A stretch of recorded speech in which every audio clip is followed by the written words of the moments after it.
Hey guys, I'm Trice Clark, also known as Kraft Doll, and we're back with another episode. This time we're going to be doing a designer hack, and designer hack is where we take a trend that's cost a lot, upwards to $1,000 or so, and that could be home decor, jewelry, accessories, and we make it for way less. So today we're going to be making the Marni inspired fur slides that everyone's wearing since clogs are back. And I'm going to show you how to make this for under $45. So what you need is a hot glue gun and glue sticks, scissors, an X-Acto knife, fur in your chosen color, some clogs, and some craft paper and a marker. So how I started this is I took some craft paper and just outlined the shoe. So I laid that over, making it slightly larger so that I have some room to cut away. Trace that craft paper and cut it out so that I was left with this for a pattern for my shoe. So I'm going to take this pattern, lay it on the back side of my fabric, trace it, and cut it out. So with the fur, it will shed a lot while you're working with it, but you'll be able to seal it with your glue at the end. So how you're able to stop it from fraying is just by taking some glue and running it along where you cut. So just on the outlines of things to just kind of seal that weft.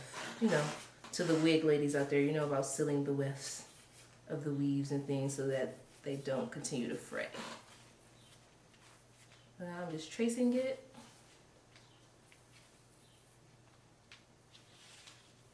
And if you want, you could actually make your pattern, take it from the craft paper, and then take it to some cardboard to make your pattern a little stiffer so that you can use it multiple times.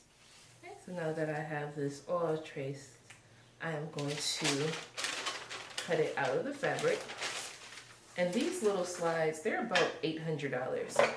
So to make them for $40 is really a crazy steal. And you can make them in any color you want. I want to say that the Marni ones may come in like 3 colorways. I think I've seen black, green, orange. I'm going with this pink fur because this is what the local craft store near me had. And I also purchased some fabric spray paint so that I can actually use white fur and change the colors to something else that I would like to. I want to try a blue, so I think I'm going to give that one on my second attempt. So I'm just cutting it out. So I'm just going to bring over my shoe, lay the fabric on top, and it lines up pretty nicely all around. I'm going to start from the center, gluing, and then go to the outsides so that I'm able to pull and adjust. So I'm just going to put a little bit of glue at the top here, secure that, and then I'll have a little wiggle room for everything else.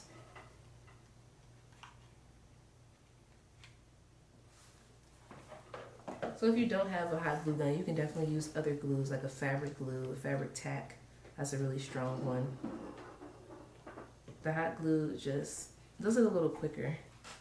We all love instant gratification, so that's what I'm aiming for.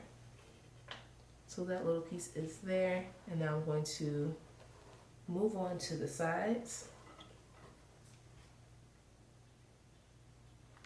And I'm just gluing along the sides, just pulling some beads.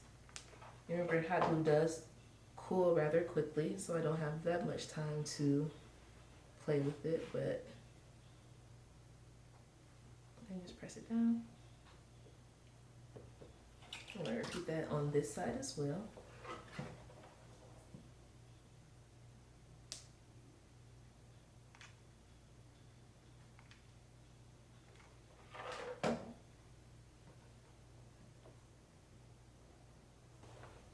So I'm going to continue those steps and just kind of go back and glue in everything now that I have where I want everything to lay.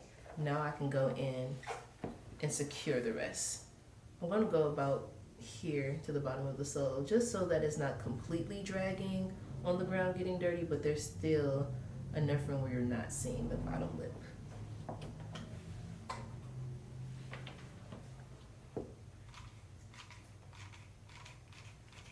So I'm back after trimming down the shoe. I have it all cut out so that it's easy to walk on and we're not getting in the way of the fur. Now you can continue to comb this out and cut it down till it's as fluffy or as fine as you want it. The fluffy will be cool, or the really straight. On the original shoes that these are inspired by, the hair is very fine because they use calf hair. So I'm just going to go in and just trim it up just a little. And you don't want to like cut choppy and straight pieces because you're going to have patches. So you want to kind of do it like if you're shearing hair.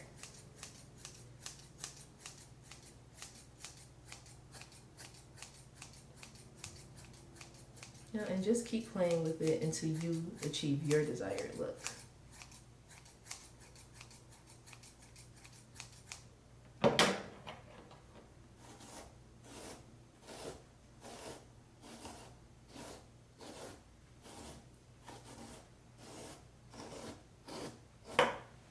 And then here we have it, our Marni inspired clog. And this one we made for under $45 when the original was $800. So if you give this craft a try, be sure to tag me, Trice Clark, subscribe to the Uprising TV network, and let me know what you want to see next.